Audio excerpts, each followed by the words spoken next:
எல்லாருக்கும் வணக்கங்க. நாம் வந்துட்டு பெரியபாளையம் பவானி அம்மனை தரிசனம் பண்ணியாச்சு. காலையில் 6:30 மாதிரி நம்ம சாமி தரிசனம் பண்ணிட்டு வந்துட்டோங்க.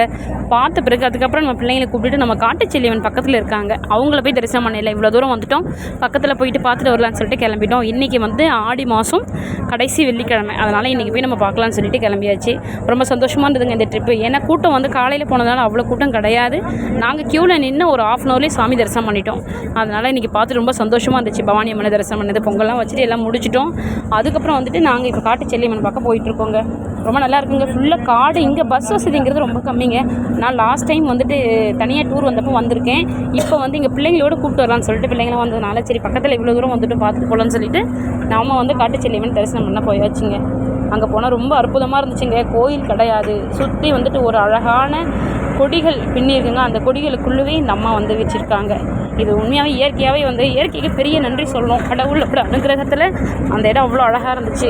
அங்கே வந்துட்டு இன்றைக்கி பொங்கல் வச்சு நிறைய பேர் கிடா வெட்டெல்லாம் வச்சுருந்தாங்க. நாங்கள் அதையும் வேடிக்கை பார்த்துட்டு வந்திருந்தோம் பாருங்கள். கிட்டத்தட்ட ஒரு 1 hour கிட்டே இங்கே இருந்தோம். இன்னும் நாங்கள் எல்லாம் வாங்கியிருந்தோம்னா இங்கே சமைச்சு சாப்பிட்லான்னு பார்த்தோம், ஆனால் ஒன்றும் வாங்கலை. அதனால் இனி தாங்க நாங்கள் போயிட்டு இங்கே வழியில் நின்று சமைச்சு சாப்பிட்டுட்டு அப்புறம் கிளம்பணும். காலையில் டிஃபன் மட்டும் ஹோட்டலில் சாப்பிட்டோங்க. ரொம்ப நல்லாவே இருக்கும் பாருங்கள். இந்த கோயில் ரொம்ப சிறப்பாக இருந்துச்சு, சூப்பராக.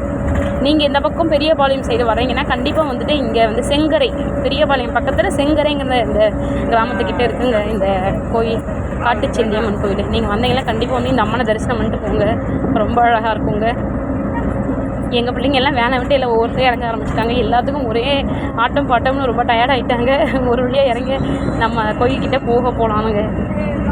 இதோட ஃபுல் வீடியோ கொடுத்துருக்கோம், மறக்காமல் பாருங்கள். உள்ள கோயில்கிட்ட போகிறது, அம்மனை தரிசனம் பண்ணுறது. அம்மன் வந்து ரொம்ப சின்னதாக இருப்பாங்க, ஆனால் நல்லாயிருக்குங்க. இதோட ஃபுல் வீடியோ இதில் இருக்குது, இதில் கண்டிப்பாக மறக்காமல் பார்த்துருங்க. ஆடி மாதம் அம்மன்னாவே ரொம்ப ஸ்பெஷலுங்க. அதுலேயும் வந்துட்டு நம்ம இப்போ ரொம்ப பிரசித்தி பெற்ற பவானி அம்மனை தரிசனம் பண்ணியிருக்கோம். அவங்கள பற்றி நம்ம சொல்லவே வேணாம். அவங்க வந்து பல வரலாறுகள் சிறப்புகளை கொண்டவங்க, மிக சக்தி வாய்ந்த அம்மன். அதே மாதிரி நம்ம காட்டுச்செல்லியம்மனும் பார்த்திங்கன்னா அவ்வளோ பிரமிப்பாக இருக்காங்க பாருங்கள். இந்த ஆடி மாதத்தில் இந்த மாதிரி அம்மன் கோயிலில் வழிபடுறது ரொம்ப ரொம்ப சிறப்புங்க.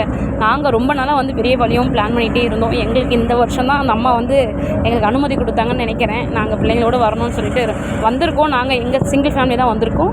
இன்றைக்கி என் தம்பி ஃபேமிலி, தங்கச்சி ஃபேமிலி, அப்பா அம்மான்னு எல்லோரும் சேர்ந்து வந்தது ரொம்ப சந்தோஷமாக இருந்துச்சு. ஏன்னா ரொம்ப நாள் பிளான், இது கடைசியில் இன்றைக்கி தான் எங்களுக்கு சக்ஸஸ்ஃபுல்லாக அமைஞ்சிது. ப்ளஸ் இன்றைக்கி லீவும் வேறு, நாளைக்கு கிருஷ்ண ஜெயந்தி வேறு. அதனால் நாங்கள் டக்குன்னு பிளான் பண்ணிட்டு எல்லோரும் வந்துவிட்டோம்.